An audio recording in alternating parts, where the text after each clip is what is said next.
प्रेम से बोलिए जितवाहन भगवान की जय, जितिया माई की जय। गुरु भाई बहना, मैं एक जीवित पुत्री का व्रत की कथा सुनाने जा रही हूँ। इस कथा को पूरा सुनिए और ये रहस्य जानिए।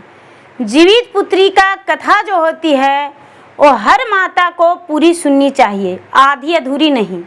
यदि माता आधी अधूरी सुनती है तो उसका बच्चे पे कष्ट होती है, और कथा को पूरा सुनती है तो भगवान कृपा करते हैं और बच्चे जो हैं दीर्घायु होते हैं। इसलिए जो भी माता सुनती है वो पूरा सुने।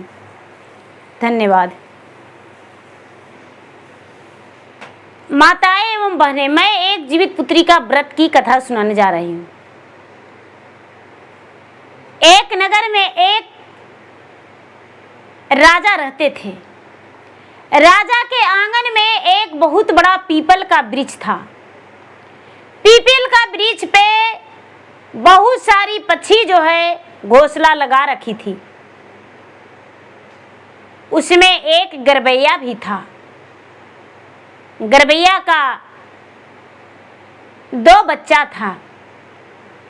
गरबैया जो था, गरबैया का 2 बच्चा था, दोनों पुत्र था। गरबैया की पत्नी मर गई और गरबैया तुरंत दूसरा विवाह कर लिया। जो राजा थे उनकी रानी छां के नीचे सोई हुई थी, और जब देखी कि गरबैया मर गई, गरबैया की पत्नी मर गई है, उसका 2 बच्चे हैं, मरे हुए अस्थियां को भी वो अपने घोंसले से हटाने में देर किया, लेकिन ब्याह करने में देर नहीं किया। और जब उसकी पत्नी आई तो दूसरा दिन उसका बच्चे को टेल टेल के मार दिया। रानी जो थी, रानी देख रही थी। रानी देख रही थी राजा धीरेन्द्र सिंह की पत्नी ये सारी कहानी देख रही थी। क्या होता है दीदी, जब राजा आए तो रानी बड़ा उदास मन से बैठी हुई थी। इसका मन एकदम छिनभिन था, इसका मन एकदम व्याकुल था, छिनभिन था। क्या होता है, जब राजा देखे रानी को, कहने लगे कि हे रानी, आप इतनी व्याकुल और बेचैन क्यों हैं? रानी बोली, हे स्वामीनाथ, देखिए एक मटकी से हम झाँक दिए, उसे उघाड़ कर देखिए। जब राजा देखते हैं तो कहते हैं कि हे प्राण प्रिय, ये तो गरबैया का बच्चा है। रानी बोली, महाराज, एक गरबैया का बच्चा 2 है और गरबैया दूसरा विवाह किया है। परसों दिन उसका पत्नी मर गई, गरबैया ने दूसरा ब्याह कर लिया और उसका 2 बच्चे था। पत्नी आई, दूसरा दिन उसका बच्चे को मार डाली। मेरा भी 3 पुत्र है महाराज, क्या आप भी मेरे बच्चे को मार डालेंगे? राजा हंसकर बोले, हे प्राण प्रिय, आप कैसी बात करते हैं? आप अपने पुत्र की लंबे आयु के लिए, पुत्र की खुशहाली के लिए आप तो जीवित पुत्री का व्रत रखते हैं, और भगवान न करे कि आपके साथ कुछ हो। जो भी माता जीवित पुत्री का व्रत करती है उसका संतान का कुछ नहीं होता है, एक बाल भी नहीं टूटता है। रानी बोली, भगवान करे ऐसा ही हो। उस दिन जीवित पुत्री का व्रत था। रानी जीवित पुत्री का व्रत रखी थी। राजा बोले, हे रानी, आज आप भी तो उपवास हैं अपने पुत्र के लिए। जो माता जीवित पुत्री का व्रत करती है अपने शरीर को कष्ट पहुंचा के बच्चों की रक्षा करती है, उसका संतान को क्या हो सकता है? रानी चुप हो गई। होनी विधि अनजानी, व्यासो मुनि नहीं जानी। एक एक दिन अचानक रानी का पेट में दर्द हुआ। रानी दर्द से एकदम चिल्ला उठी, चीखने चिल्लाने लगी। राजा वैद्य जी को बुलाए, लेकिन रानी का तबीयत ठीक नहीं हुआ। रानी का देहांत हो गया। जब रानी का देहांत हो गया तो राजा बड़े दुखी हो गए। सारा लोग कहने लगे, राजा साहब दुखी होने का कोई जरूरत नहीं, आपका तो 3 बेटा है, एक का विवाह हो गया है, 2 बेटा कुंवारा है, ऐसा करिए दूसरा विवाह कर लीजिए, बेटा बहू किसका होता है।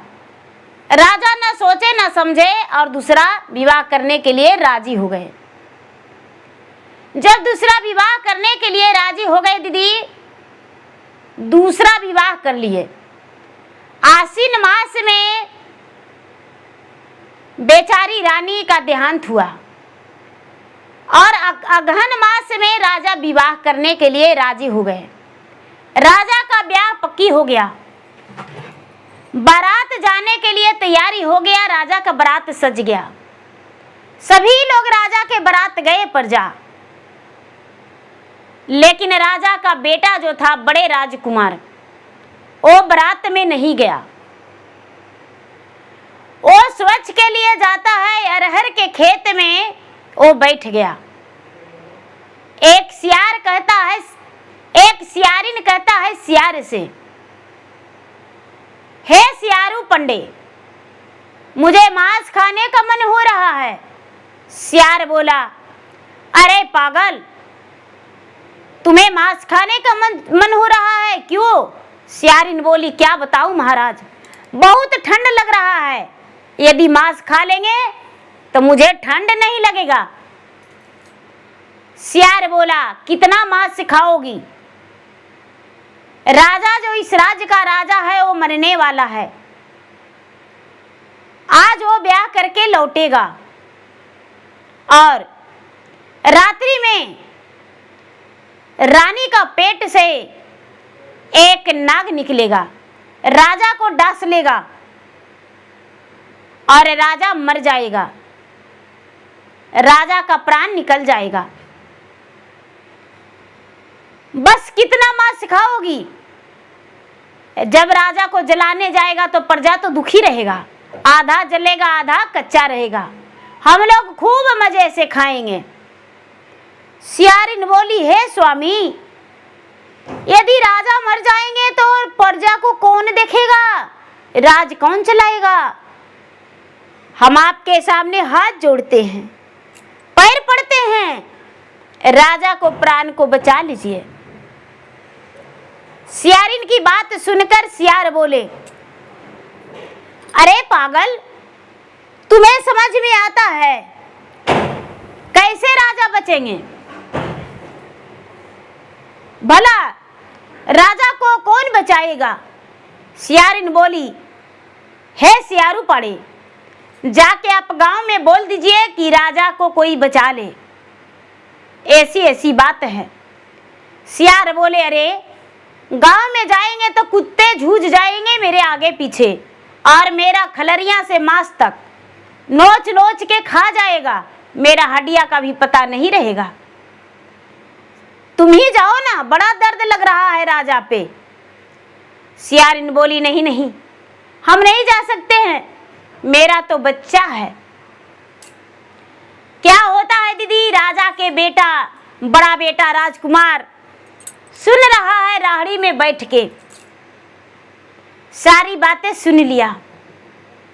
जब सारी बातें सुन लिया तो बड़ा मायूस हो गया। घर आया से अपना पत्नी के बोला कि अरे आज शाम में जल्दी से खाना बना देना। जो पत्नी थी वो बोली कि महाराज कहाँ जाना है आपको? अरे मुझे कहीं जाना है बिजनेस पे, कल सुबह सुबह आ जाएंगे। बोले ठीक है।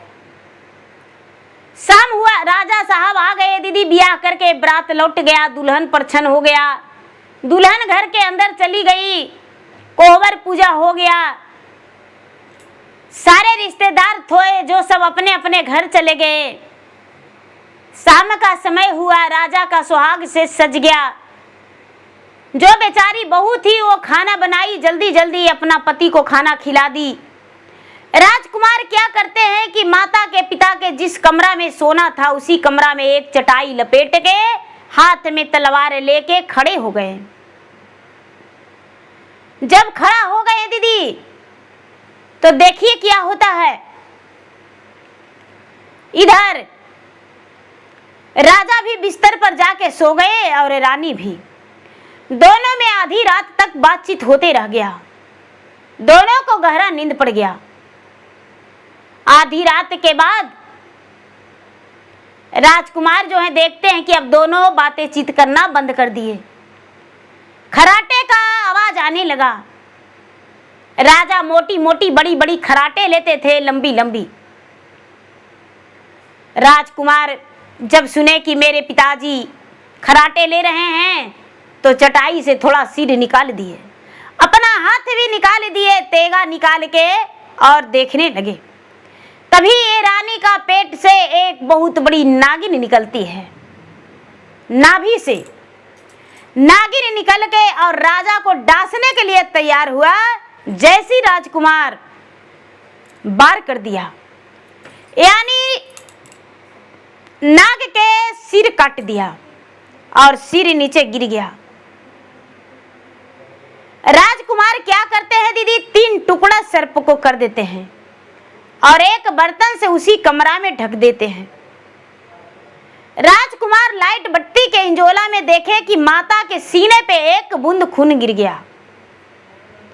राजकुमार मन ही मन सोचते हैं कि हे भगवान, मैंने पिता का तो प्राण बचा लिया, लेकिन पहली मां तो मेरा मर चुकी है, पिताजी मेरा दूसरा विवाह किए हैं। यदि मेरा माता मर जाएगी तो बड़ा दुख का बात है।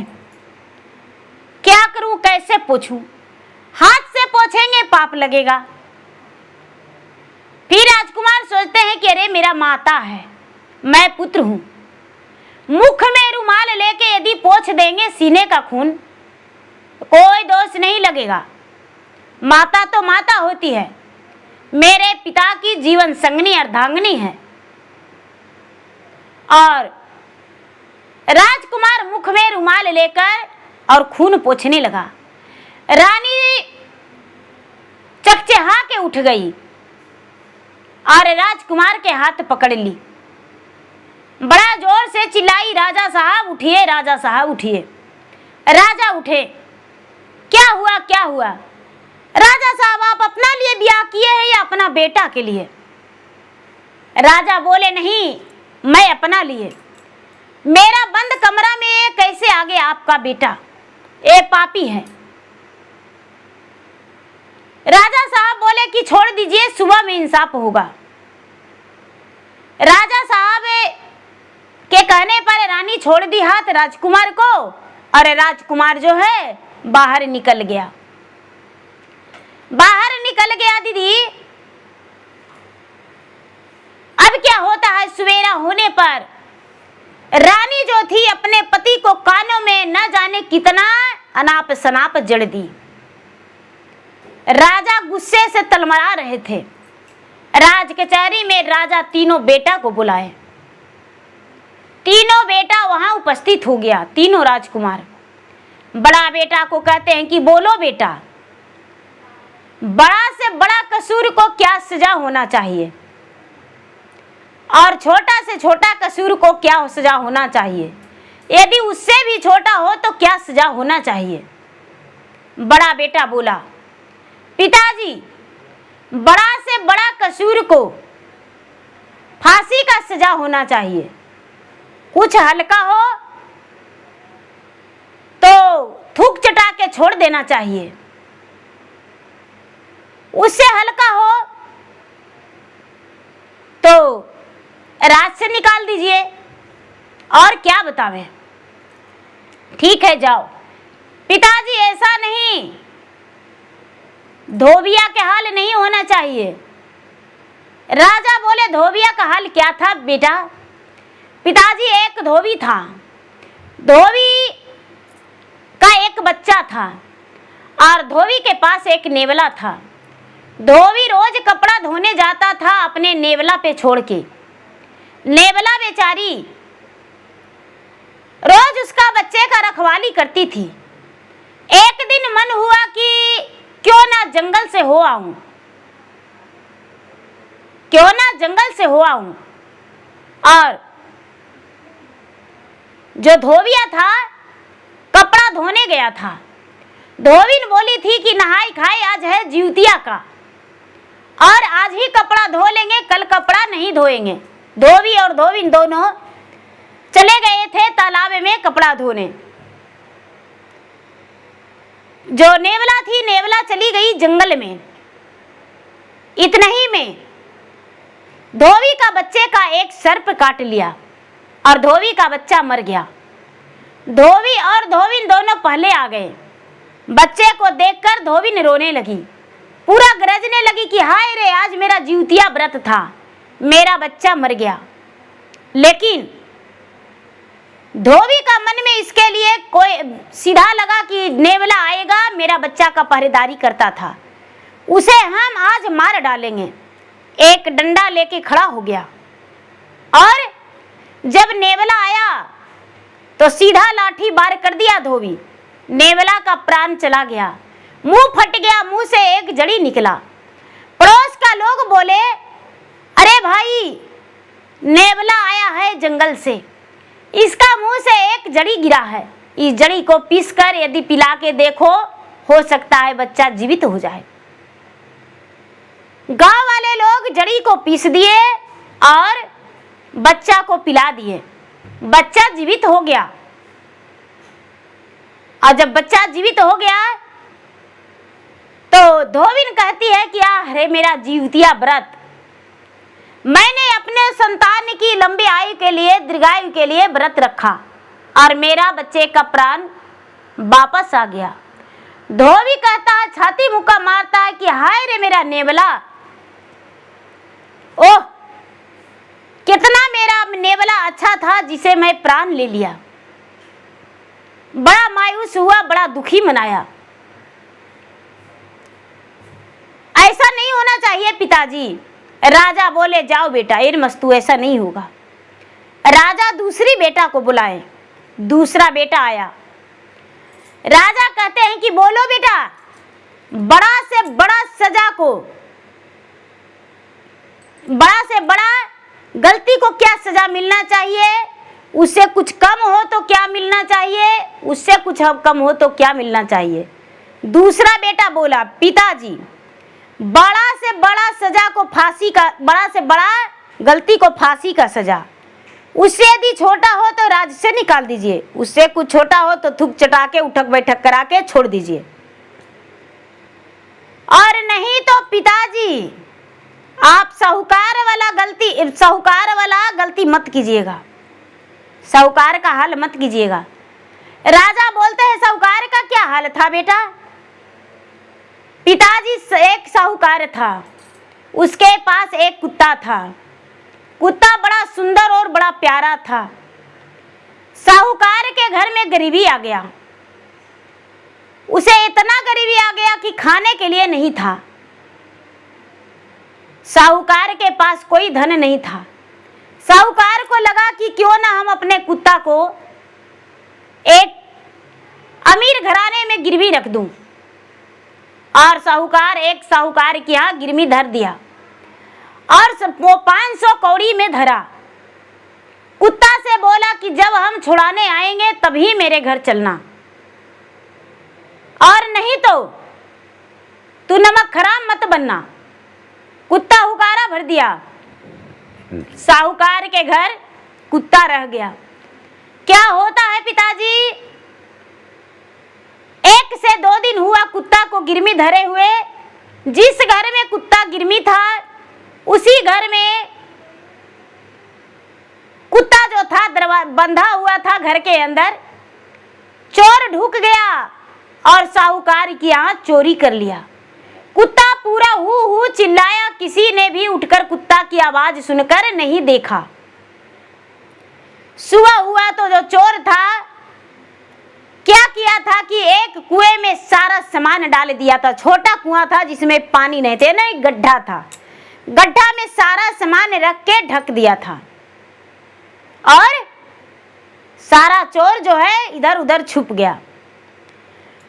कुत्ता जब सवेरा हुआ तो सारा लोग हल्ला करने लगे, चोर चोर चोरी हो गया। कुत्ता साहूकार का चादर खींच के और ले जाता है जहां पूरा सामान रखा था।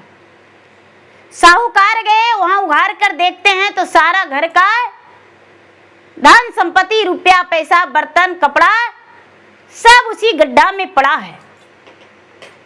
सारा धन साहूकार का बच गया। साहूकार ले आए हैं। साहूकार सोचते हैं कि मैंने तो 500 कौड़ी में कुत्ता को गिरवी रखा था, लेकिन मेरा कितना धन बचा दिया, करोड़ों का। कुत्ता तो है जो छूट गया, ये अपना कर्ज पूरा कर दिया है। एक चिट्ठी लिखकर साहूकार गले में टांग दिया। ये कुत्ता जो है जा रहा है अपना काम पूरा करके। कुत्ता को कोई मारना नहीं, कुत्ता निर्दोष है। अब 500 रुपया उसके गले में इनाम टांग दिया, एक थैली में सी के। कुत्ता अपना घर चला गया, जहां से आया था वहीं चला गया। जब वहीं चला गया तो साहूकार जो था, साहूकार जो गिरवी धरा था, वो देखा, एक लाठी उठाया और कुत्ता को बीच रीढ़ पे मार दिया। कुत्ता गिर गया। दूसरा लाठी कपार पे मार दिया। कुत्ता आय आय करके चिल्ला के अपना दम तोड़ दिया। और जब दम तोड़ दिया तो देखता है वो साहूकार, कुत्ता के गले में एक चिट्ठी है पट्टा में बांधा हुआ। और जब चिट्ठी पढ़ा तो देखता है कि इसमें कुछ रुपया भी है। चिट्ठी पढ़ के वो कहता है कि हाय रे मेरा कुत्ता, सीना में मुक्का मारता है, कहता हाय रे मेरे कुत्ता, मेरा कुत्ता कितना अच्छा था और मैं अपना कुत्ता के मार दिया। जिंदगी भर हम अफसोस करेंगे, पछतावा रह गया उसके लिए जिंदगी भर। पिताजी आप ऐसा हाल मत करिएगा। राजा बोले मस्तू। वो राजकुमार चला गया। तीसरा बेटा यानी छोटा बेटा को बुलाए। छोटा बेटा को कहते हैं, बोलो बेटा, भारी भाषे भारी कसूर को क्या सजा होना चाहिए? उससे कुछ हल्का हो तो क्या सजा होना चाहिए? उससे कुछ हल्का हो तो क्या सजा होना चाहिए? छोटा वाला बेटा बोला, पिताजी भारी से भारी कसूर को फांसी का सजा होना चाहिए। कुछ हल्का हो तो राज से निकाल देना चाहिए, और उससे कुछ हल्का हो तो थूक चटा के छोड़ देना चाहिए। नहीं तो पिताजी आप वो साहूकरवा वाला हाल मत कीजिएगा, रजवा वाला हाल मत कीजिएगा। बोले राजा, राजा का हाल क्या था बेटा?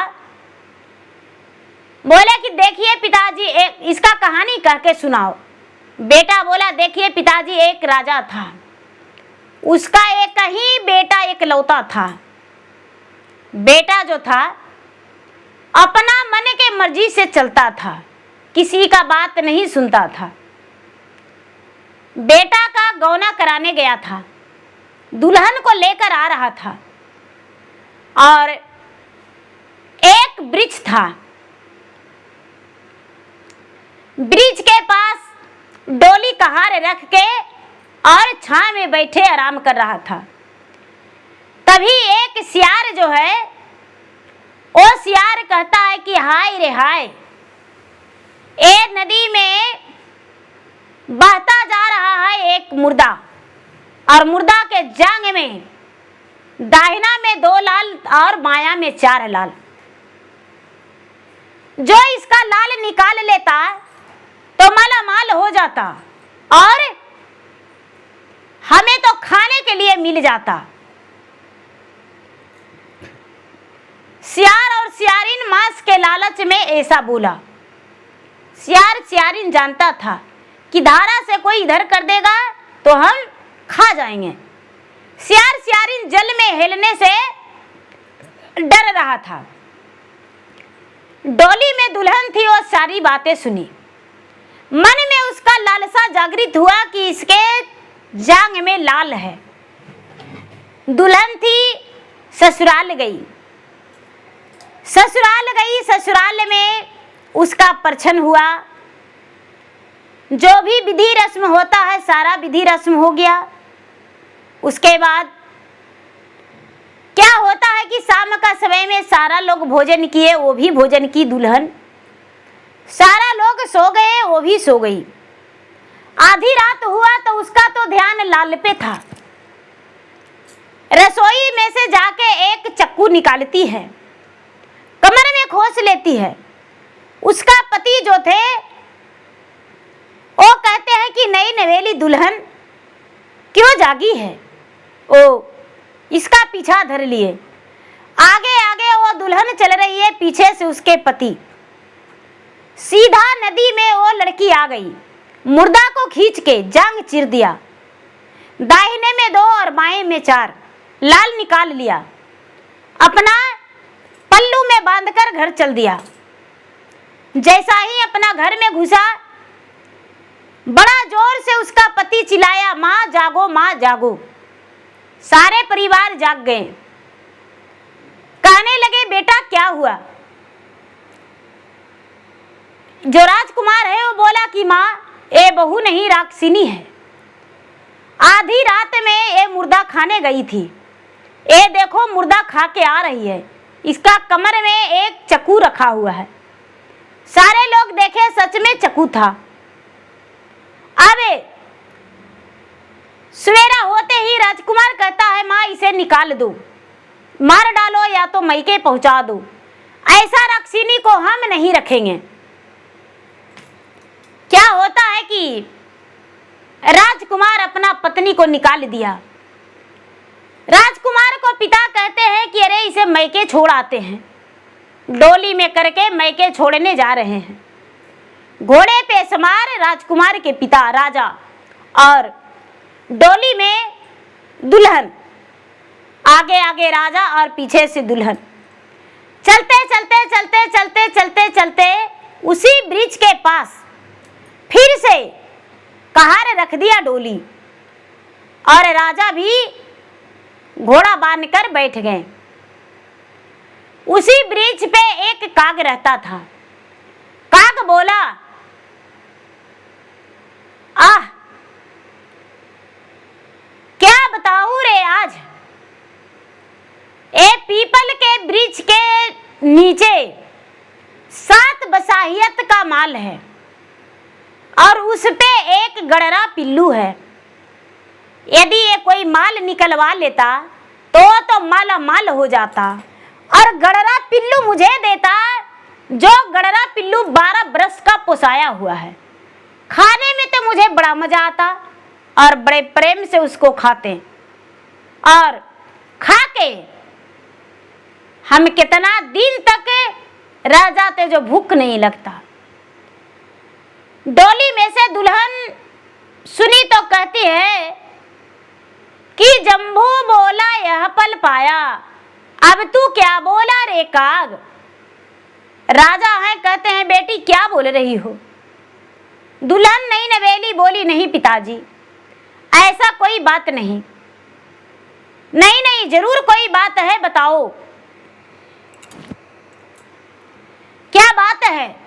बोली देखिए पिताजी, कल का बात ऐसा है जो हम लाल रखे हैं, और नदी के किनारा पर जो है मुर्दा, उसी मुर्दा में से निकाले हैं। और आज का बात है कि देखिए ये काग जो है, काग बोलता है कि ब्रिज के नीचे 7 बसाहियत का माल है, और जो निकाल लेगा मालामाल हो जाएगा। उस पे एक गड़रा पिल्लू है। राजा बोले बेटी देर मत करेंगे, देर नहीं करेंगे, यहीं पर रुको। पास ही के गांव में बेलदार रहता था। बेलदार और बढ़ी को बुलवाए। बढ़ी ने पेड़ काट दिया, बेलदार गड्ढा खोद दिया। अब उसमें 7 बैलगाड़ी, एक बैलगाड़ी नहीं 7 बैलगाड़ी सोना चांदी रुपया निकला। सोना और चांदी और रुपया निकला पूरा भर भर के, सोने का गगरे में, चांदी का गगरी में। राजा तो माला माल हो गए, बैलगाड़ी पे लोड हो गया। अब क्या होता है, राजा साहब अपने बहू को लेकर वहां से चलने लगे कि चलो बहू घर चलो। बहू बोली नहीं पिताजी मुझे मैके जाना है। नहीं नहीं तू मेरे घर चलो। आगे आगे बहू का डोली, पीछे से राजा, और सारी बैलगाड़िए पे रुपया पैसा धन संपत्ति। जो राजा है, राजा थोड़ा पीछे हो गए, डोली आगे हो गया। राजकुमार देखा, कहता है कि अरे बाप रे बाप, कितना बड़ा ही रक्षिणी है, लेकिन इसका भाई बाप भी रखने का तैयार नहीं हुआ।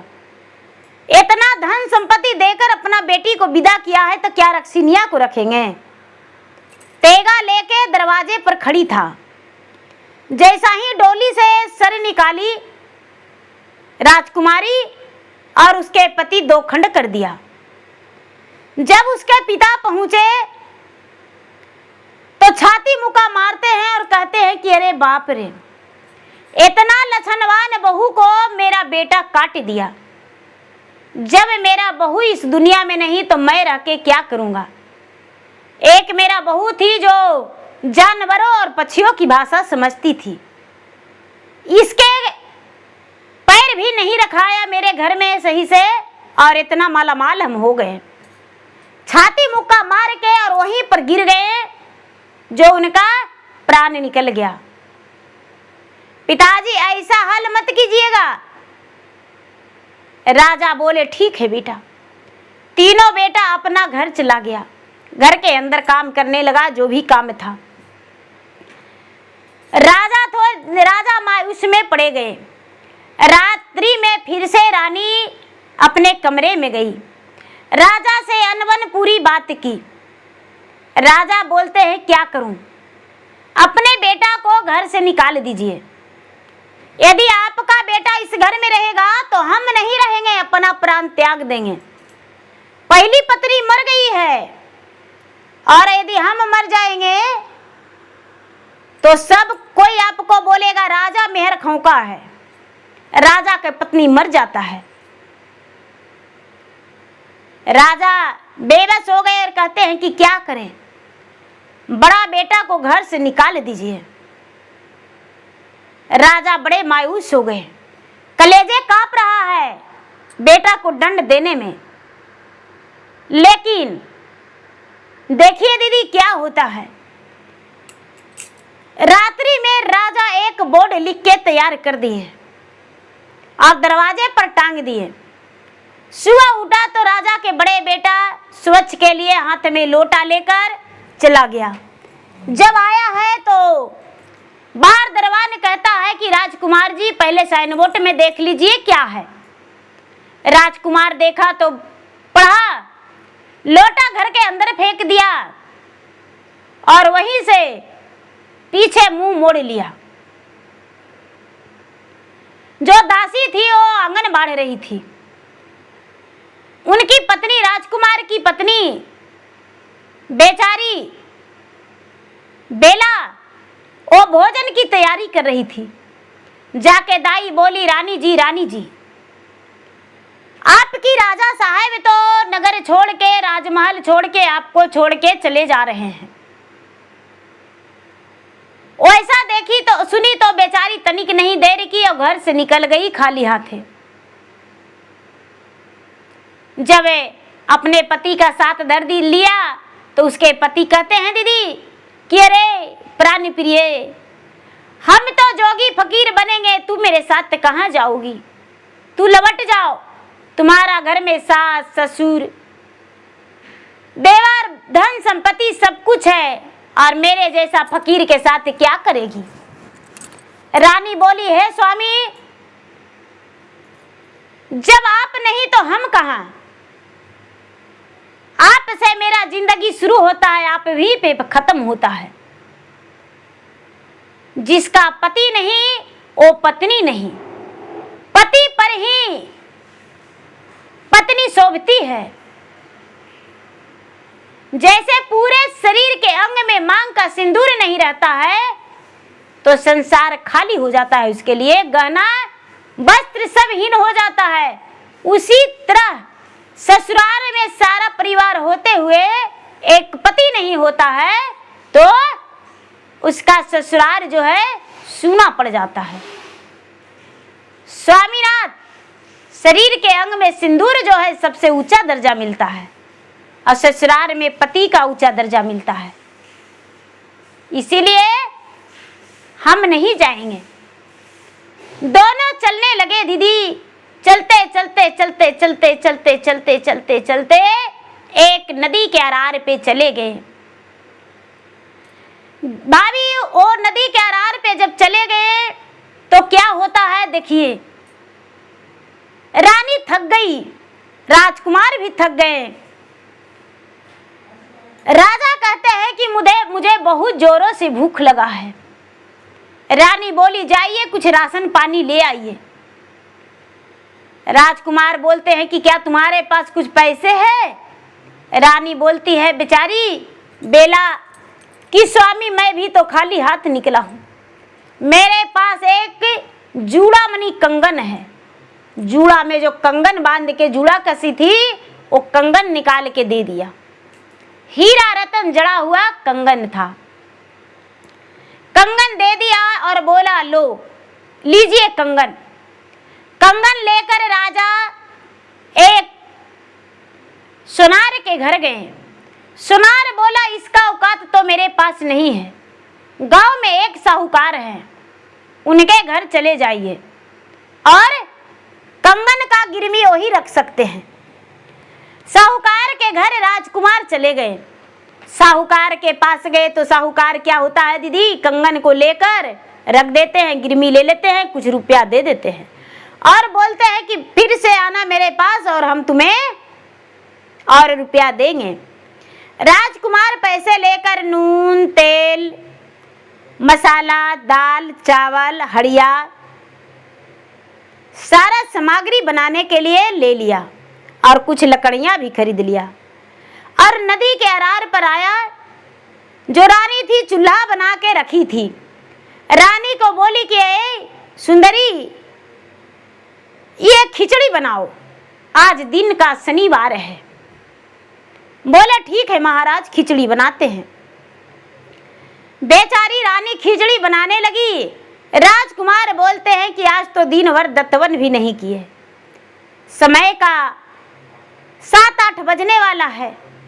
रानी बोली, आप नहा लीजिए नदी में और हम जब तक भोजन बनाते हैं। हम तो सुबह स्नान कर लिए थे, पूजा पाठ भी कर लिए थे, हम भोजन बनाते हैं। राजकुमार दत्तवन करके और स्नान करने के लिए सोच रहे थे, तभी एक जहाज वाला, पानी के जहाज वाला आया। जहाज उसका चालू नहीं हो रहा था। बोलता है कि अरे मेरा जहाज बलि मांग रहा है, इसे पकड़ के और बलि दे देंगे। राजकुमार बोला, ए भाई, तू मुझे बलि क्यों देगा, तुम्हारा जहाज चालू हो जाएगा। बड़े राजकुमार जो था वो जहाज पर चला गया और जाके लात से मारा, जो जहाज चालू हो गया। जहाज चालू हो गया तो जहाज वाला क्या किया कि बीच गंगा में इसे टेल दिया और जब बीच गंगा में टेल दिया तो कहता है कि हे गंगा मैया, जब तक मेरी माँ जीवित रही, जब तक पूजा पाठ भक्ति में लीन रही और अपने पुत्र की लंबी आयु के लिए, दीर्घायु के लिए माँ मेरी जीवित पुत्री का व्रत करती थी। हे जीवतवाहन भगवान, आप में यदि शक्ति होगा, आपका कृपा होगा और मेरी माँ सच्ची मन से, श्रद्धा से, भक्ति से व्रत की होगी तो मेरा प्राण को आप रक्षा करेंगे। ये बहता हुआ धारा में भी मेरा प्राण नहीं जाएगा। आप मेरा पत्नी का सिंदूर का लाज रखेंगे। यदि मैंने अपने पत्नी के साथ सच में मांग सिंदूर भरा होगा और फेरा लिया होगा तो गंगा माता को भी वो कसमें समझ लीजिए, जितवान भगवान को भी वो कसम ही सोच लीजिए। भगवान जो है जितवाहन सहायता हो गए। माता गंगिया को कहते हैं कि हे गंगिया, आपकी धारा यदि ना बहे तो अच्छा रहे। गंगिया कहते हैं कि हे जितवाहन, मेरा धारा तो बह रहा है, धीमा हो सकता है, जो कि एक किनारा लग जाएगा। क्या होता है दीदी, बहते बहते ये लड़का बहुत दूर चला गया और किनारा लग गया। किनारा लग गया, होश से बेहोश भी नहीं हुआ, इसको होश ही रह गया। किनारा लग गया तो एक कानून थी और कानूनिया पत्ता बहार रही थी, उसका एक नतनी थी। जब ये बेचारा पकैया में डूबा हुआ था तो कानूनिया के जो नतनी थी वो तार वाला जो फेदा होता है उसके बहाने लाने गई। तार का फल जो तार होता है दीदी, वृक्ष जो डाल नहीं होता है, सिर्फ पत्ते वाले एकदम ऊपर की ओर होता है, ऐसे गोलाकार में। जिनके क्या नहीं होता होगा तो वो नहीं जानते होंगे, ऐसे तो मेरा बिहार में वो बहुत रहता है। तो उसी के साथ बहाने वो चली गई लाने को लिए, और जब पकड़ा तो बड़ा कस के वो डोला, चिल्लाते भागा कि नानी नानी नानी देखो रहा। वो फेदा के बाहर लाने गए, लेकिन वो लड़का या लड़की है। बेचारी कानूनिया गई तो देखती है कि पकैया में डूबा है। कानूनिया तनिक भी अपना शर्म नहीं देखी और साड़ी को बिग दिया और बोला कि बेटा इस साड़ी को पकड़ो तुम। लड़का पूरा पकैया में डूबल था, साड़ी को पकड़ लिया और कानूनिया क्या करती है कि नानी और नतनी दोनों मिलके और पूरा जबरदस्त करके खींची और राजकुमार भी जोड़ लगाया निकलने को लिए। निकल गया पकैया से। बाहर आया तो बेचारा 14-15 साल के लड़का था। कानूनिया लेकर चली गई। अब कानूनिया के घर वो लड़का रोज काम करने लगा, पत्ता बाढ़ने लगा, उसके साथ सारा काम करके और उसके साथ रहने लगा। लेकिन इसे सब याद था कि मेरा भी पत्नी है, मैं ब्याहता हूं। एक दिन के बात है दीदी कि उसी राज्य में एक राजा जयमल थे। राजा जयमल का बेटी का ब्याह था। राजा जयमल का बेटी का ब्याह था। वो हाथी रोज रोज माला देता था और माला लेकर खड़ी होता था, किसी को गले में नहीं देता था। ए राजकुमार बोला अपना नानी से कि ए नानी, ढोल किस चीज का बजता है? हम 4-5 दिन से तुम्हारे घर आए हैं, रोज ढोल बजता है। कैसा ढोल बजता है? बेचारी कानूनिया बोली, ए बेटा, यहाँ राजा जयमल के बेटी का ब्याह है। यहाँ राजा जयमल का बेटी का ब्याह है। हाथी जयमाला लेके घूमता है और जयमाला लेके घूमता है, किसी को देता नहीं है। बोला, ए नानी, हम देखने जाएंगे। अब यहाँ क्या होता है दीदी, बेचारी बेला मनती आस पास देख के दीदी खिचड़ी खाती नहीं है, चूल्हा पे छोड़ दी। हड़िया को कहती है, हे सत्य के हड़िया तू बुतना मत, हे सत्य के फटना मत, हे सत्य के खिचड़ी तू गलना मत, हे सत्य के अग्नि तू बुझना मत। चाहे आंधी आए, चाहे पानी पड़े, चाहे तूफान आए, चाहे बादल गरजे, तुमको सत्य की अग्नि लहरते रहना है। इतना कह के और हाथ जोड़ के खड़ी हो गई मौन रूप में, आंख मुन के। ए राजकुमार गया दीदी देखने के लिए और सब लड़कर के साथ में ये हो चला गया झुंड में। हाथी जयमाला जो लेकर घूम रही थी, हाथी देखा राजकुमार को, वो जो लड़की थी नतिनिया, वो भसकवा भसकवा कहती थी। जो भसल था नदी में तो भसकवा भसकवा, ए भसकवा तुम्हारे साथ हम भी चलेंगे। उसका नतनी भी साथे थी जयमाला देखने के लिए। अब ये बेचारी क्या करता है, साथ में थी और भसकवा के साथ में, भसकवा जो था, भसकवा वहीं पर बैठल था सबके साथ में। वो क्या होता है दीदी, हाथी को नजर पड़ाया, आओ नहीं ताओ देखा, इसका गले में जयमाला डाल दिया सातों हाथी। सातों हाथी जब जयमाला डाल दिया तो देखिए क्या होता है, सब लोग कहने लगे कि अरे 4 दिन पहले कानूनिया ही लड़का के लाया है नदिया में से छान के, ना जाने डोम का बेटा है, दुसाद का बेटा है, रजवार का बेटा है, क्या जात पात है, किसका कुल से है, भिखारी है, कोई पता नहीं। कानूनिया के घर ये लड़का रहता है। राजा ऐसा लड़का से ब्याह करेगा? जितने राजा महाराजा आए हुए थे वो बोले अरे भिखरिया से ब्याह करना था तो हम लोग को निमंत्रण क्यों दिया, ढोल बजवाया क्यों? 1 साल से तो ड्रामा कर रहा है राजा, लेकिन इसका बेटी का ब्याह नहीं हो रहा है।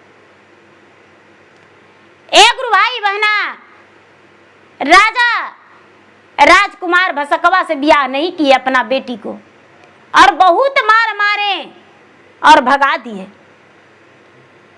जो कानूनिया की नतनी थी आके नानी से लुतरी लगाया कि माँ भसकवा के साथ देखने गए, माँ भसकवा को हाथी माला डाल दिया, और जानती हो नानी इसे बहुत मारा लोग, देखो इसका कितना चोट है।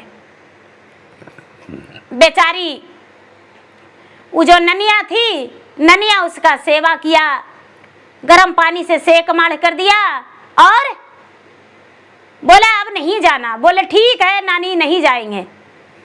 क्या होता है दीदी, दूसरा दिन फिर ढोल बजता है, फिर राजकुमार चला जाता है, फिर से हाथी इसी का गले में डाल देता है बरमाला।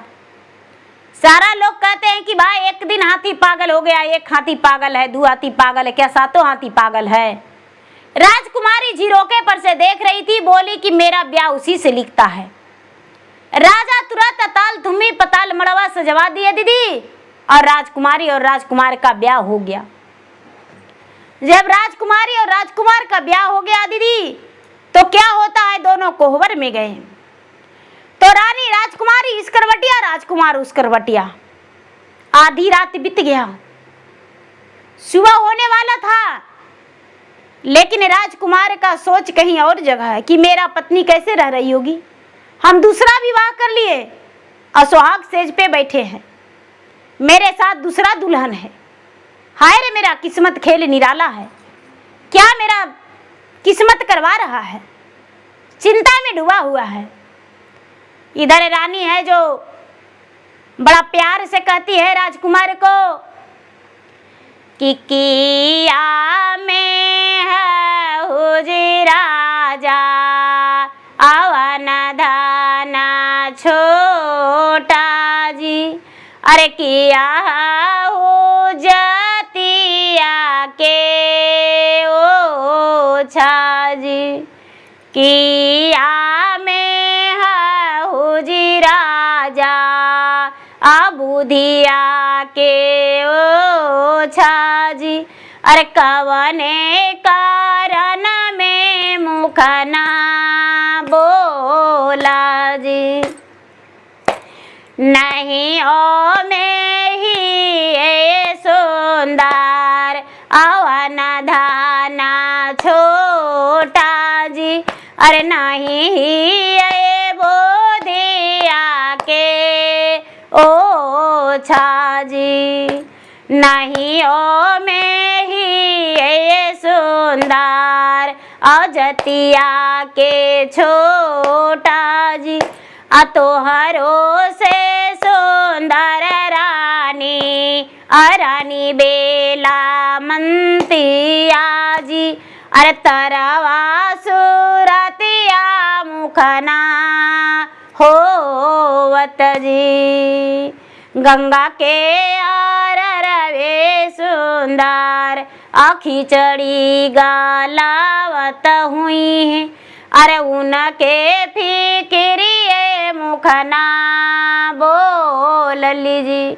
बेचारा बोला कि उनका फिक्र मेरा सता रहा है। राजकुमारी कहती है, जयमल की बेटी, इतना सुंदर मेरा सवत है तो हम अपना सवत के पास जाएंगे, हम यहाँ पर क्या करेंगे? मेरे पिताजी से गौना मांग लीजिए। सवेरा हुआ, राजकुमार जाके राजा से बोला, राजा साहब पिताजी मुझे गौना दे दीजिए। राजा साहब गौना दे दिए। बोले कि बेटा जितना लेना है लौ लसगन दुनियादारी सब कुछ ले लो और लेकर अपना चला जाओ। क्या होता है दीदी? राजकुमार कहता है कुछ नहीं हमें चाहिए, बस सीधा मुझे गौना दे दीजिए। गौना दे दिए राजा। राजकुमार जयमल की बेटी को लेकर जा रहा है। जाते जाते जाते जाते नदी पड़ गया दीदी। तो नदी में पार हो रहा था, नदी के इस तरफ था, पार होना था। तो इस तरफ से बताया कि देखो रानी मेरा बेला मनती, हाथ जोड़ के रानी सती बन के खड़ी है, पहरेदार सब लगा हुआ है। वहाँ के लोग कहते हैं कि एक अनबोलती रानी आई है, अनबोलती रानी आई है, कुछ नहीं बोलती है, नजर उठा के नहीं देखती है, सती है। देखी तो बोली ठीक है। क्या होता है दीदी कि पार होने लगे तो जयमल की बेटी बड़ा सुंदर थी, बहुत सुंदर थी, इतना सुंदर थी कि जब नाव पर चढ़ी तो मलाह देखा तो उसका नजर लग गया कि बाप रे कितना गहना गुड़िया पहनी है, यदि इसको हम लेकर अपना घर चल जाएंगे तो इसका गहना बेच के भी खाएंगे तो जीवन भर बैठ के खाएंगे, और इसको तो अपना जीवन संगनी बना लेंगे, कितना सुंदर है। और इसको तो पानी में टेल देंगे। आधा गंगा में पार हुआ नाव दीदी, और नाव पर से टेल दिया मलाह, बेचारा फिर से पानी में डूब गया। और ये जो राजकुमारी थी वो नदी पार हो गई और एक जलावन लगा दी चूल्हा में और कहती है कि हे सत्य के हड़िया तू फटना मत, हे सत्य के अग्नि तू बुझना मत, हे सत्य के खिचड़ी तू गलना मत। हाथ जोड़ के खड़ी हो गई, हाथ जोड़ के खड़ी हो गई दीदी। लोग कहने लगे कि अरे एक और रानी आ गई है, वो भी हाथ जोड़ के खड़ी है और ना बोलती है ना डोलती है, ना जाने कहाँ से आई है। अब ये फिर से जो है दीदी बसकवा दहल जा रहा है, दहल दहल बेचारा फिर से कहता है कि हे गंगा मैया, हे जीतिया महारानी, हे जूतवाहन महाराज, मेरी माँ यदि सच में जीतिया व्रत की होगी तो मेरा जीवन आप बचा के रखेंगे। मेरा पत्नी दो है, दोनों का सिंदूर का लाज आपको रखना होगा। हे गंगा माता, पापी का और पुनी का सबका आप ही इंसाफ करते हैं। ऐसा कह के और मन में ठान लिया। दाल दहल बड़ा दूर चला गया दीदी, किनारा में लग गया। एक माली था, वो माली का बहुत जोर से प्यास लग गया था, बगीचे में था, फूल तोड़ रहा था, फल तोड़ रहा था। मलिया का एक बेटी थी, वो नदी के किनारे पैर हाथ धोने गई और पानी पीने गई। जब देखी कि अरे ये क्या है, एक ढेला लेके मारी उस पे, तो नदी में से पूरा मुड़ी डुलाया, क्योंकि पकैया में धंस गया था। मुड़ी डुलाया दीदी तो दौड़ के भागी और मलिया से जाके बोली, पिताजी देखिए ना, नदी में लगता है कि कोई मनुष्य है जो नदी के पकैया में धसल है। मलिया देखा दीदी, अपना पगड़ी उतार के फेंक दिया और लड़का को खींच लिया। आया से बोला कि मेरा कोई नहीं है। मलिया लेकर अपना घर चला गया। मलिया लेकर घर चला गया दीदी, मालिन थी, मलिनिया घर लेकर चली गई और रखने लगी। रखने लगी तो 4 दिन 8 दिन 10 दिन बीता दीदी। तो रोज फूल देने जाती थी मलिनिया राजा के घर में। राजा के घर में माला गुथ गुथ के ते बोली ए नानी हम भी फूल गुथ दे। बोला गुथ दो बेटा, जल्दी हो जाएगा। राजकुमार फूल गुथ दिया और माला बना के दे दिया। मालिन लेकर गई और रानी को, राजकुमारी को दे दी। राजकुमारी पूजा करती थी, माता दुर्गा की भक्त थी, सूर्य भगवान के, भोलेनाथ के भक्त थी। हाथ में लेते ही माला लेकर कहती है कि अरे ये तुम्हारा हाथ का माला नहीं है। मालिन बोली मेरा एक बहन का बेटी आई है, वही माला गुथी है। बोली अरे तुम्हारा बहन का बेटी का हाथ का सुंदर माला इतना है तो उसका रूप कितना सुंदर होगा। क्या तू अपना बहन का बेटी का मेरे साथ मेरे पास एक दिन लाएगी? बोली हाँ लाएंगे, क्यों नहीं। घर गई तो मलिनिया बड़ा मायूस थी। बोला अरे नानी तू इतना मायूस क्यों हो? बात बताई तो बोले कि अरे जाके राजा की बेटी से बोलो कि मेरा जो बेटी है बहन का, उसके पास कोई वस्त्र नहीं है, इसीलिए नहीं आ सकती है। जाके मालिन बोली तो राजकुमारी सारा गहना वस्त्र अपना दे दिया और राजकुमार सारा गहना वस्त्र पहन लिया और लड़की के रूप धर के शाम का समय में राजकुमारी के पास चला गया। राजकुमारी देखी तो बड़ा सुंदर था, राजकुमार था, बड़ा सुंदर था, मीठे मीठे बात किया। उसका पीठ कलकलाने लगा, पीठ कलकलाने लगा दीदी। तो वो दोहा लिखल था उसमें 4 गो, सारी दोहा पढ़ लिया। और राजा चौपड़ थे, चौपड़ की बेटी रानी दोहवा थी। राजा चौपड़ की बेटी रानी दोहवा थी दीदी, उसका पीठ में दोहा लिखल था, सारा दोहा राजकुमार पढ़ लिया। अब इसके मन में बेचैनी छा गया, इसके मन में बेचैनी छा गया कि हम कब राजकुमारी से ब्याह कर ले और दोहा बुझ जाए। जो भी राजकुमारी के पास जाता था दोहा बुझता था, वो रानी कारागार में डाल देती थी, नहीं बुझता था। तो बहुत दिन से यही सिलसिला जारी था। राजकुमार घर आया, रात में रुक गया। राजकुमार सवेरा होते ही घर आया और अपना मालिन नानी से बोला कि ए नानी 4 गो चुटरी पकड़ दो हमको और 4 डिबिया में बंद कर दो, पान सुपारी मसाला हमको दे देना। बोली ठीक है बेटा। रानी पाने का शौकीन थी। 4 गो डिबिया में 4 गो चुटरी पकड़ के दे दिया रानी, बेचारी मालिन राजकुमार को झोला में पैक करके लेके चला गया और जाके नगाड़ा बजा दिया। नगाड़ा बजा दिया तो राजा कहते हैं कि आ गया चौपड़ के खिलवैया, तो हाँ आ गए। अंदर चला गया। रानी बोलती है कि लाली जे दोहा बाजिर जो धान हमारा मोना जाना बाजी, अरे मगनी जाए बाजे हाल खाना जी, जिनगे देना रो तो जिर जो धान अमाई से बाहिनी आजी, और रो तो बारी रे बियाही जी।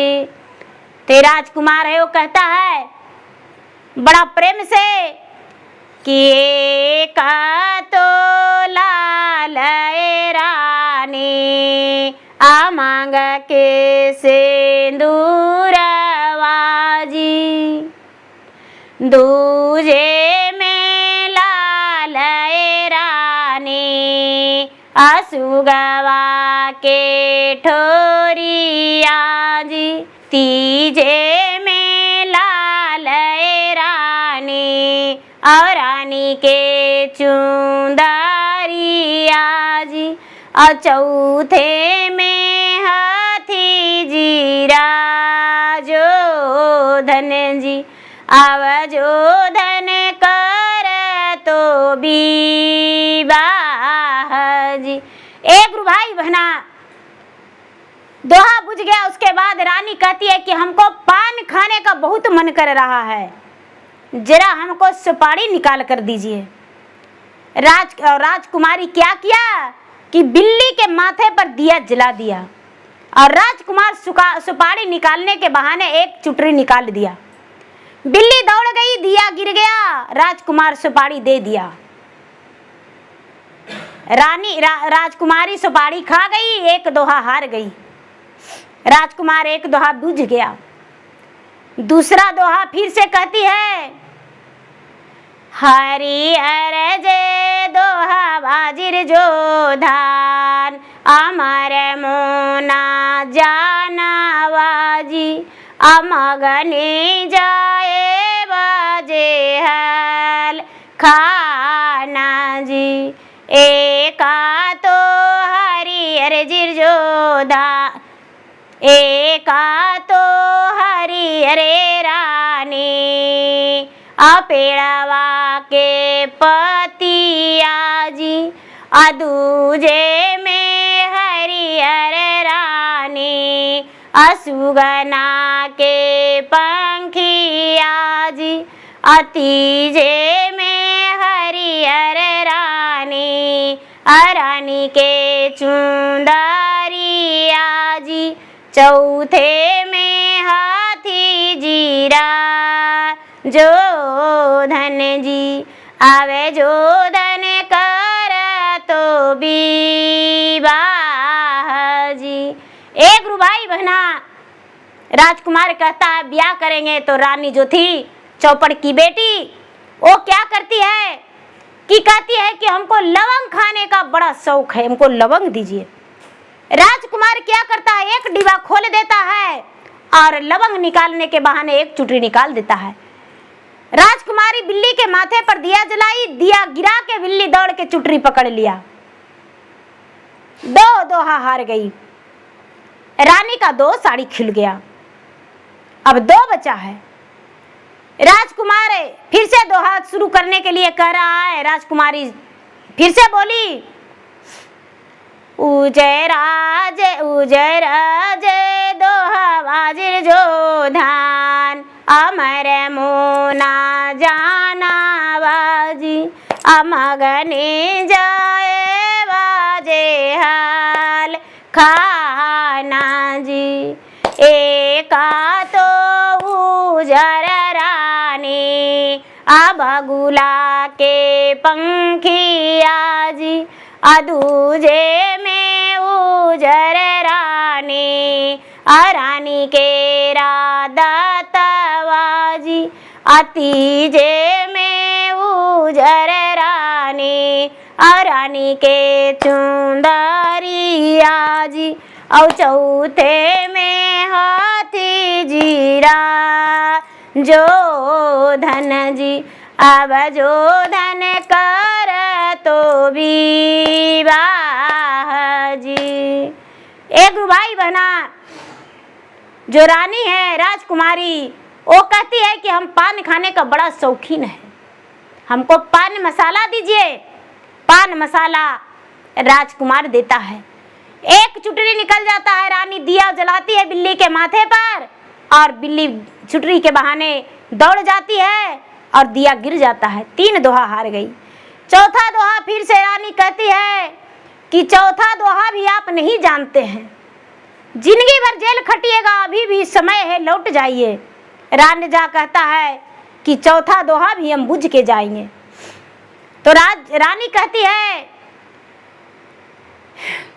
चौथा जे दोहा बाजिर जो धान, अमर मोना जाना वाजी, अमगनी जाए बाजे हाल खाना जी। राजकुमार कहता है, एका तो करी आए रानी, आकारी रे कमालिया जी, दूजे में करी आए रानी, आकारी रे कोएलिया जी, तीजे में करी आए रानी, और रानी के राकेसिया जी, और चौथे में हाथी वीरा जो धन जी अब जो धन कर तो विवाह जी। गुरु भाई बहना, यदि राजकुमार चुंदरी कह देता तो रानी बेप्रद हो जाता। इसलिए राजकुमारी का तन ढका रह गया, 3 चुंदरी खुल गया और एक तन ढकने के लिए रह गया। राजकुमार सारा जीत गए। रानी कहती है राजकुमारी की पान का बीड़ा मुझे खाने का बहुत शौक है। राजकुमार झट से पान का बीड़ा लगा हुआ निकाल दिया और राजकुमारी बिल्ली के माथे पे दिया जला दिया। राजकुमार के चुटरी निकला और बिल्ली दौड़ी, दिया गिर गया, बीड़ा थमा दिया राजकुमारी के हाथ में। राजकुमारी बीड़ा चबा गई, मुंह लाल हो गया। अब कहता है राजकुमारी बोलती है कि आप मेरे पति हैं और मैं आपका जीवन संगनी हूँ। जन्मों जन्मांतर के लिए हम बंध गए। राजा जान गए कि मेरा बेटी हार गई, मेरा बेटी का जीवन साथी मिल गया। राजा तुरंत ब्याह का तैयारी कर दिए। अताल मड़वा पताल तुम्ही ब्याह हो गया। फिर से दोनों कोहबर में गए दीदी। तो कोहबर में जाने के बाद क्या होता है कि ना एक वो बोल रहे हैं ना वो, दोनों करवटिया में लिए हुए हैं। जब सुबह होने वाला है तो राजा चौपड़ की बेटी कहती है, फिर से वही बात कहती है कि आप क्या बात है जो आप मुझसे बात कर नहीं रहे हैं, कोई तो कारण होगा जो आप बात नहीं कर रहे हैं। राजकुमार बोला ऐसा बात नहीं है, मेरा जो पत्नी बेला है वो बड़ा सुंदर है, नदी के अरार पर खिचड़ी गला रही है, उसी का सोच में हम पड़े हैं। राजकुमारी बोली तो ठीक है, मेरे पिताजी से गौना मांग लीजिए। राजा से गौना मांगे सुबह सुबह और दोनों चल दिए विदा होके।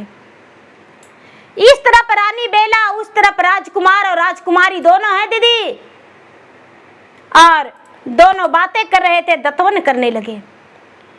राजकुमारी कहती है कि हे स्वामी, हम आगे से जाते हैं, आप पीछे से आइएगा, हम भी थोड़ा दीदी के साथ में खड़ा होएंगे सती बन के।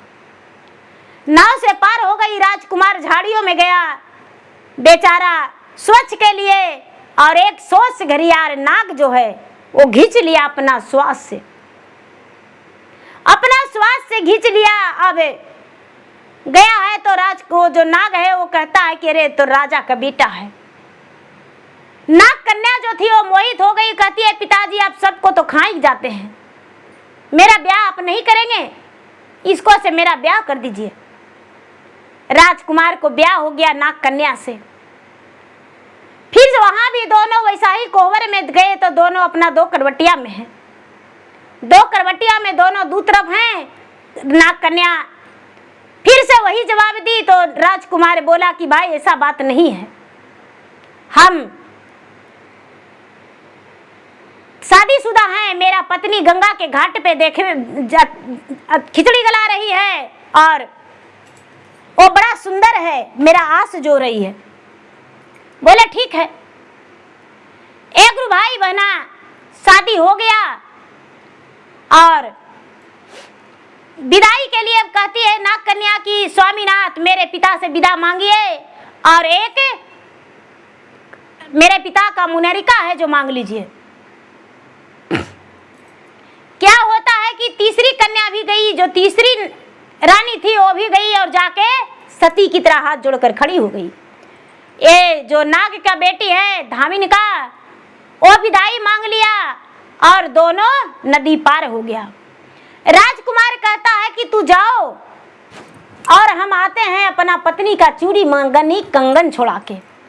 राजकुमार चला गया साहूकार के यहाँ कंगन छुड़ाने। साहूकार चोर चोर करके हल्ला कर दिया, और चोर चोर करके जब हल्ला कर दिया दीदी तो क्या होता है, उसको बहुत पिटाई हुआ। राजा के पास गया आदेश की राजा साहब एक चोर है जो साहूकार के यहाँ चोरी कर रहा था, क्या सजा होना चाहिए। राजा फांसी का सजा दे दिए। अब सुबह में राजकुमार का फांसी के लिए 4 जल्लाद लेकर जा रहे हैं। राजकुमार चारों पत्नी को खड़ा होते हुए देखा। पूरा नगर में हल्ला हो गया कि पहले 1 थी तो 2 हो गई तो 3 तो अब 4 हो गई।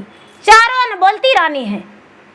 चारों घूंघट में है, ना किसी को देखती है, ना बोलती है, ना डोलती है, ना खाती है, ना पीती है, ना सोती है, ना जागती है, चुपचाप खड़ी है मौन रूप में।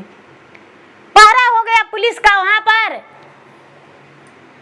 क्या होता है दीदी, राजकुमार जब फांसी पे जा रहे थे चढ़ने के लिए, तो जल्लाद से कहते हैं कि ए भैया यहाँ पर कौन है?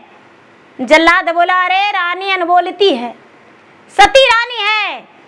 बोला, यदि हम इसको बुला देंगे तब छोड़ दोगे? जल्लाद बोला, तुम्हें इतना पावर नहीं है।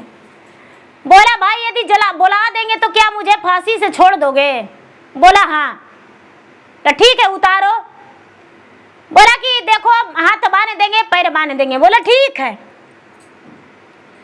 राजकुमार कहता है, पट खोलो पाटा खोलो, रानी बेला मंती आजी।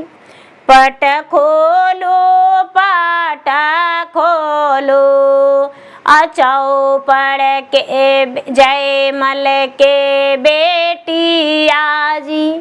पट खोलो पाटा खोलो, चौपड़ के बेटी आजी। पट खोलो पाटा खोलो, नागिन के बेटी आजी। नाही पाटा खोलवाए रानी, होई जय बाराड़ा जी। अरे बिना रे कसुर रे जो धान मारतन जी। फूटियो में जई तोए रानी, हाथे शंखा चूड़ी आजी। मिटी जई तो मांगा के सेंदूरा जी। सुना होई जय तोए रानी, अगुद के बाला कवाजी। बिनु रे कसुर रे जो धन जायत जी। एक भाई बहना, एक बार में रानी बेला सोचती है, 3 ब्याह करके लाया है, वो लोग न जाएगी खोल पहले। और वो तीनों सोचता है कि सती रानी तो दर ब्याही, बेला है तो बेला न जाएगी। अब चारों मेरा तो कि मन ही मन हो रहा है, कोई नहीं खुला। जल्लाद बोलता है, अरे चलो चलो, फांसी के लिए देर हो रहा है। राजकुमार बोला, अबरी भर। रानी सब बात सुन रही है, अबरी भर। जब दोबारा से फिर से राजकुमार बोला दीदी, तो चारों रानी जाके लपट गई। पूरा वहां पर हाहाकार मच गया कि ये चोर नहीं है, कोई इंसान है। अब क्या होता है, राजा को खबर मिला। राजा आए तो देखते हैं कि एक तो राजा की बेटी थी, राजा जयमल की बेटी, राजा की जयमल की बेटी का यहाँ पहरेदारी सती बन के खड़ी थी। राजा चारों को लेकर गए और साहूकार का सजा मिला। कारागार में 12 बरस के लिए साहूकार चले गए। जो हीरा मणि कंगन था, जूड़ा मणि, वो इसको मिल गया। राजा खुशी खुशी चारों बेटी को अपना घर ले गए और विदा किए चारों को, राजकुमार को घोड़ा से और राजकुमारी को, चारों को डोली से। चारों अपना नगर में गए दीदी। तो क्या होता है, राजकुमार को तो पता था कि ये सब मेरा जमीन है। जाके रातों रात अपना नाग का जो अंगूठी था, वो अंगूठी को 1.25 हाथ धरती लीप के बोला, हे नाग की अंगूठी, यहाँ पर सुंदर राजमहल पूरा 1 बीघा में बन जाए।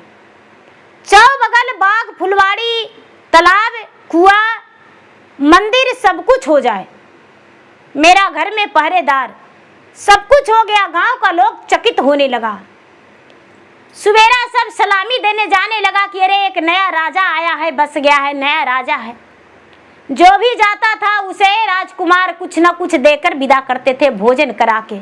किसी का वस्त्र नहीं है तो वस्त्र, पैसे, चावल, दाल, सब कुछ मदद करते थे।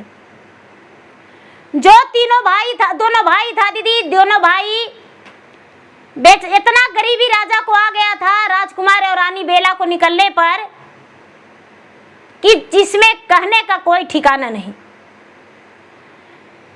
राजा एकदम गरीब हो गए थे। देवेंद्र सिंह राजा देवेंद्र सिंह एकदम गरीब हो गए थे।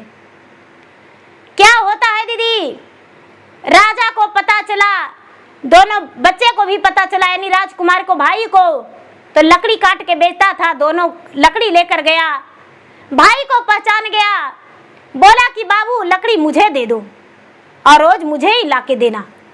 रोज लकड़ी देने लगा भाई और रोज लाके देता था लकड़ी देता था। देते देते एक दिन बोला कि भाई तुम्हारे माता क्या करती है? तो मेरी माता दूसरे के घर चौका चूल्हा करती है, पिताजी तो जाता ढेकी कूटते हैं और दोनों भाई लकड़ी काट के खाते हैं। तू कई भाई हो? तो हम 3 भाई थे।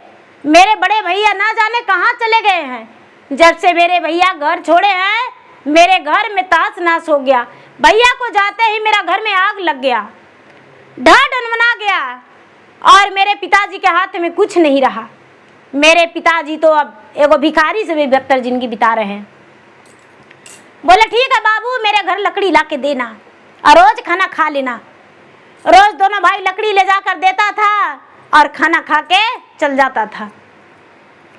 क्या होता है दीदी, राजा भी लालच में गए, ढेकी जाता कुटा लो, सिलौट कुटा लो। राजा जब जाता ढेकी कुटने के लिए गए अपने बेटा की यहाँ, तो बेटा देखा तो रानी से बोला कि हे रानी, ये आपके ससुर हैं, चरण धोवो कठौती में। चारों रानी निकली और चरण धोई अपना ससुर को और बदन में छिटली, सारी घर में पूरा छिड़काव कर दिया। जो सौतेली माँ थी दीदी, वो भी जानी तो बोली कि बेटा हमसे बहुत बड़ा गलती हो गया। बेटा हमें लगा था कि तू कसूरवार है, लेकिन बेटा तो बेटा होता है। बेटा बोला माँ तो अपने पुत्र के लिए सब कुछ होती है, लेकिन तूने माँ बन के नहीं रही। ठीक है माँ, अब तुम्हारा चारों बहुएं हैं, इसके साथ अपना खुशी जीवन बिताओ। राजकुमार दोनों भाई को ब्याह कर दिया दीदी, और राजा रानी भी अपना सुखी जीवन बिताए। राजकुमार भी सुखी जीवन बिताया और चारों राजा की पत्नी का बाल बच्चा सब कुछ हो गया, पोता पोती घर में भर गया। अब क्या होता है दीदी, राजकुमार की माता यदि जीवित पुत्री का व्रत नहीं करती तो क्या उसके पुत्र जीवित रहते? भगवान जितवाहन को ध्यान लगाती थी, माता गंगा को ध्यान लगाता था और वो जीवित रह गया। तो प्रेम से बोलिए जितु भगवान की जय।